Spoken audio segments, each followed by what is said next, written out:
Eric put his shoulder up against the kitchen door to stop it from opening, but his boyish frame was no match for the two burly policemen. They began shoving the door open as Bessie was begging for them to stop. "No, please, you'll frighten the animals." "Animals? What animals?" demanded Nina.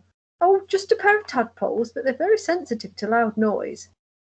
Just then, Eric could hear Sid clunking down the stairs on his tin legs. "You can't go in there," he cried. "Oh, it's you," replied Nina. "So you were lying. This man does live here. Now you're going to arrest that person in the gorilla costume." Or from the pungent stink coming from the kitchen, I'm beginning to think it might be an actual gorilla, in which case we will arrest it. The kitchen door burst open. The air raid warden and the two policemen were met by the most unexpected sight. It was a wildlife park, a little wildlife park, but a wildlife park nonetheless.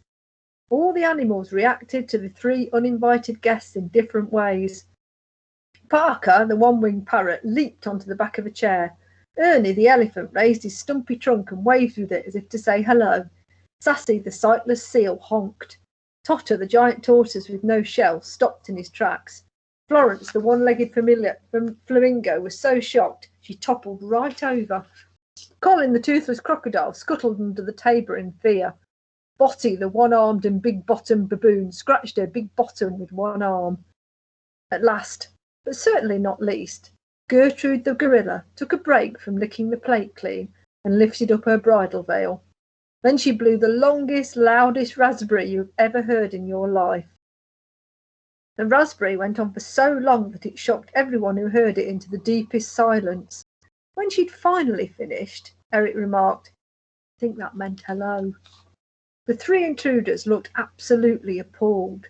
"You aren't allowed to have all these exotic animals in your house," said the first policeman. "I'm putting you all under arrest." "Even the animals?" asked the other. "Yes, even the animals." "On what charge?" "We'll think of something." As the policemen unhooked their handcuffs from their belts, Sid sprang into action. "There's only one thing for it. Dinner time!" This cry made all the animals charge towards Sid. They knocked the air raid warden and the two policemen to the floor, trampling them all over them in their rush to be fed. "I've got a great big baboon's bottom in my face," they cried.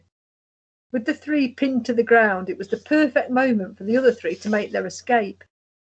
Eric raced round the back of Gertrude's wheelchair and out of the back door. "Come on, Uncle Sid," he cried.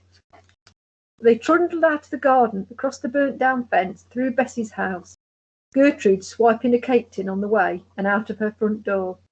The air raid warden must have managed to scramble to her feet as she gave chase down the road. Bessie emerged and ran after the air raid warden. "No, you stop right there," she shouted. Taking a running jump, Bessie performed an expert rugby tackle. "Thank you, my dear," called back the old man, now in the distance. "This way," he hissed to Eric. Together they pushed Gertrude in the wheelchair along a maze of back alleys so they couldn't be followed. The three had to speed all the way to the station if they were going to escape to the seaside. They trundled along the empty roads as fast as they could. The gorilla didn't seem to mind the lumps and bumps of the rubble on the ground so much. She was too busy munching on another fruit and nut cake from Bessie's house to worry. As they neared the railway station, the streets began to hum with passers-by. Needless to say, this wild wedding party received some strange looks. Eric and Sid thought it best to brazen it out by greeting people cheerily. "Hello, good morning, super day for it." Eventually, the three reached the station. Now was the real test. Could they really board a train with a great big gorilla? Victoria Station was one of the largest in London. It was a huge, ornate building, almost like a cathedral, but bustling with people and humming with noise. Most passengers were arriving into London rather than departing at this time of the morning, so the ticket queue wasn't too long. After buying 2 adult and 1 child single tickets to Bognor Regis, sadly there weren't any discounts for gorillas, they trundled on to the station concourse. This was where the arrivals and departures boards were. They scoured them, searching for the first train to Bognor Regis. "Bognor Regis, platform 18, exclaimed Eric, his eyesight much better than Sid's. 6:10, that gives us 5 minutes. It's right at the other end of the station. No time to dilly-dally. Let's go, said Sid. Making sure Gertrude's veil was still hiding her face, Eric pushed her in the wheelchair along the concourse. When they passed a bin, the boy reached in and took out a handful of different coloured train tickets. Trailing behind the happy couple, he ripped them up in little pieces and threw them over the pair to complete the appearance that they were newly married. Confetti, he cried. Clever boy, remarked Sid. The boy glowed with pride. As they hurried towards platform 18, they passed some newspaper sellers standing at stalls plying their trade. To Eric and Sid's horror, but not Gertrude's, as gorillas can't read, they were shocked to see the morning's newspaper headlines. They were all on display in posters on the front of the sellers' stalls. As if that wasn't enough, the men in cloth caps and brown overalls were calling out the headlines to drum up sales. How many times do I need to say that a gorilla is not a monkey, it's an ape? Hissed Eric as they passed the stalls. Shh, warned Sid. Now is not the time. As was usual during wartime, there were plenty of policemen on duty at London railway stations, looking for anything or rather anyone suspicious. So this weird wedding party aroused suspicion. It certainly made an unusual sight. The way Sid's tin legs clanked as he walked, the rusty old wheelchair carrying the bride, who was completely covered in head to toe in what looked like some old net curtains, and, last but not least, a small boy dressed in what looked like a pair of ladies' bloomers. Either he was some kind of time traveller, or he'd got dressed in the dark, or he just liked wearing ladies' bloomers. Whichever it was, it made the policeman stop and stare. Just carry on walking, hissed Sid. Don't look round. Eric felt as if there were 100 pairs of eyes staring at him, and he began to go red as a bottle of tomato ketchup. Tickets for Bognor Regis, please, barked the ticket inspector at the entrance to platform 18. Yes, yes, chirped Sid. His hands were shaking so much that he dropped the tickets on the ground. Silly me. When he bent down to pick them up, his head clonked against Gertrude's, and she moaned from under her veil. The ticket inspector was alarmed at the noise. Is your wife all right under there? Yes, replied Sid. She's just got mixed feelings about the marriage. The inspector shook his head. Sounds like it. Third class is the front 4 coaches. Thank you kindly. Just as the trio were about to hurry off to board their steam train to the seaside, they felt a tap on their shoulders. Excuse me, may we have a word? Sid and Eric turned round. 2 tall policemen, made even taller by their tall helmets, loomed behind them. Can we see your papers, please? Asked one. Eric and Sid fumbled in their pockets for their identity cards. In wartime, these might need to be produced at any moment.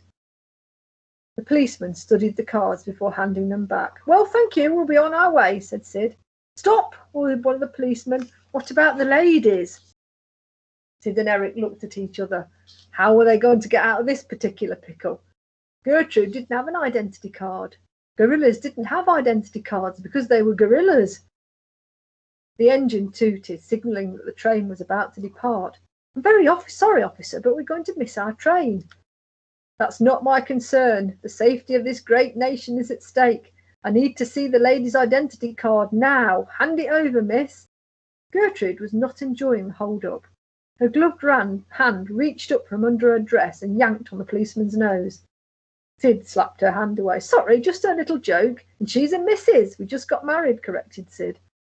Congratulations are in order, then, replied the policeman, rubbing his nose. But we need to see your papers, madam.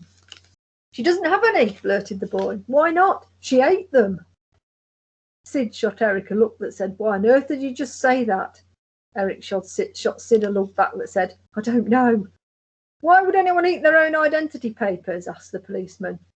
If you were very hungry, guessed the boy, and you enjoyed the taste of cardboard, added Sid. It's quite nice with some brown sauce. Let me have a look at her, demanded the policeman, leaning down to Gertrude's face.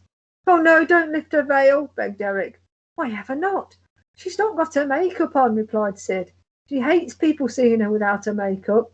Britain comes first, madam. Would you be pleased to be kind enough to lift up your veil? Being a gorilla, and not speaking English, Gertrude did nothing of the sort. I told you she wouldn't, said Sid. The policeman was having no more of this nonsense. He leaned down and lifted up the veil himself. Needless to say, he was shocked by what he saw.